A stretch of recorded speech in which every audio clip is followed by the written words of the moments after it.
बोला. अध्यक्ष महाराज या सदनातले सन्माननीय सदस्य लोणीकर आणि राज्याचे कृषी मंत्री ज्या पद्धतीनं सातत्यानं शेतकऱ्याचा अपमान करतात आहे, शेतकऱ्याचा अपमान करतात अध्यक्ष महाराज, हा अपमान आता राज्यातला शेतकरी अन्नदाता सहन करणार आहे. अध्यक्ष महाराज, या राज्याच्या मुख्यमंत्र्यांनी या राज्याच्या शेतकऱ्यांची जाहीर माफी या सभागृहात मागितली पाहिजे. अध्यक्ष महाराज, ज्या पद्धतीनं सातत्यानं मोदी तुमचा बाप असेल, शेतकऱ्यांचा बाप होऊ शकत नाही अध्यक्ष महाराज, आणि या पद्धतीनं ज्या पद्धतीचं वक्तव्य हेच आहे अध्यक्ष महाराज, अजिबात नाही चालणार अध्यक्ष महाराज. याच्यावर कारवाई झाली पाहिजे. जे सन्मानित सदस्य नानाभाऊ, तुमच्याकडनं असंसदीय भाषेचा उपयोग होणं मला काय बरोबर वाटत नाही. हे चुकीचं आहे, हे चुकीचं आहे. दिनांक 30 जून 2025 पासून काय करताय तुम्ही, काय करताय? हे काय योग्य नाही,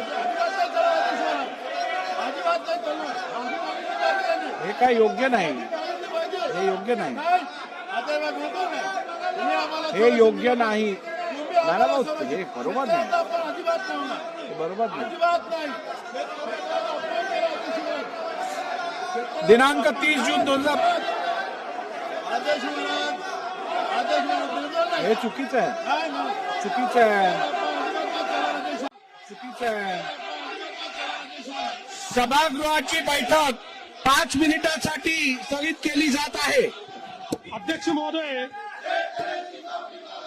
एखाद्या विषयावर भावना व्यक्त करणं वेगळी गोष्ट आहे आणि थेट अध्यक्षांवर धावून जाणं हे अशोभनीय आहे. अशा प्रकारे अध्यक्षांवर जणू काही अध्यक्षच दोषी आहेत अशा पद्धतीनं अध्यक्षांवर धावून जाणं हे या सभागृहात आम्ही पहिल्यांदा पाहतोय. लोक वर गेले नाही तसं नाहीये, पण ही पद्धत कुठली आहे की अध्यक्षांच्या अंगावर धावून जायचं? ही पद्धत योग्य नाही, अतिशय अयोग्य पद्धत आहे. अध्यक्ष महोदय, नानाभाऊ हे स्वतः अध्यक्ष राहिले आहेत. अध्यक्ष राहिलेल्या व्यक्तीने अशा प्रकारे अध्यक्षाच्या अंगावर धावून जाणं हे योग्य नाहीये. नानाभाऊंनी माफी मागितली पाहिजे असं माझं मत आहे. नानाभाऊंनी माफी मागितली पाहिजे, त्यांनी माफी मागितली पाहिजे. अध्यक्ष महोदय, सभागृहाचं कामकाज नियमित चालण्यासाठी मी विधानसभेचा अध्यक्ष म्हणून माझ्या अखत्यारीत नानाभाऊ पटोले यांना दिवसभरासाठी सस्पेंड करत आहे.